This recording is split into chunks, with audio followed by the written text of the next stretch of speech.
Welcome to the Mission U Mailbag, where we answer your questions about scripture, theology, and faith. In this video, we're going to be answering this question. What is the millennium? Or what is the millennial reign of Christ?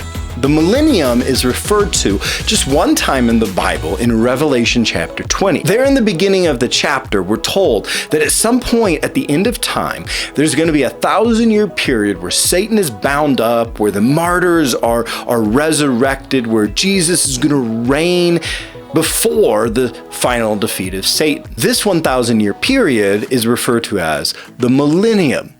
But for all of church history, Christians have kind of debated when this millennium will take place. In that debate, you will hear three views of the millennium: Post-Millennialism, Pre-Millennialism, and Amillennialism. Post-Millennialism is the view that Christ will reign here on earth after a golden age. But often, post-millennialists do not think of that 1,000-year period as a literal 1,000 years, but as an era of undefined time. The 1,000's just symbolic. So some post-millennialists think that we are even living in that era right now. Others think it'll start at some point in the future. It's the idea that the world gets better and better during this era, but this view, it's not actually the most popular today. More widely held views are the next two. Pre-millennialism is the belief that Jesus is going to return to earth before that 1,000 years. Classic premillennialists believe when Jesus returns, he will establish his kingdom on earth for 1,000 years before that tribulation, that final fight and judgment at the end of time. Dispensational premillennialism, created in the 1800s, primarily in the United States, believes that Christ will rapture his followers before that great tribulation.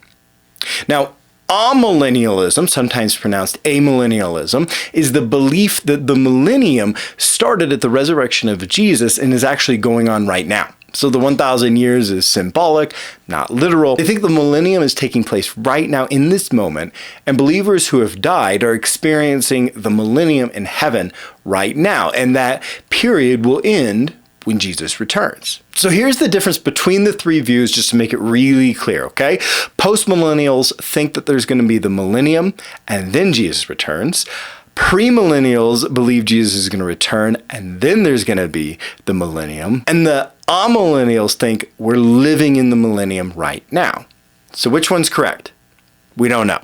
Really, scripture, it just doesn't make it clear. I tend to favor either amillennialism or premillennialism. Premillennialists seem to have a good argument because Revelation 20 verse 3 tells us that Satan's locked up, unable to deceive during the 1,000 years, and well, we haven't seen that happen yet. But amillennialists also seem to have a good argument because nowhere else in scripture do we see this 1,000-year idea, so it probably isn't literal. And because the amillennial timeline, to me, it's just more simple and clear. And the more you study this, the more you find that the truth is that Revelation 20 is not interested in telling us when Jesus is going to return. It's interested in convincing us, oh, he is returning, and what he's going to be up to when he does.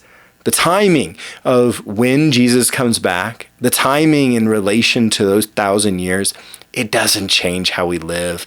It doesn't change how we believe we're saved or any of the essentials of faith.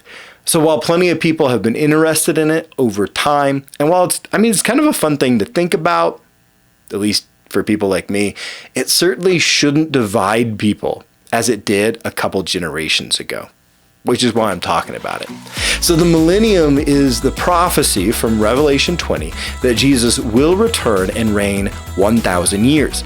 But the timing and timeline of that event is a fun but unclear debate to have. Thanks for watching the Mission U Mailbag. If you have any questions about scripture, theology, or faith, leave them in the comments below, and remember to subscribe to this channel on YouTube.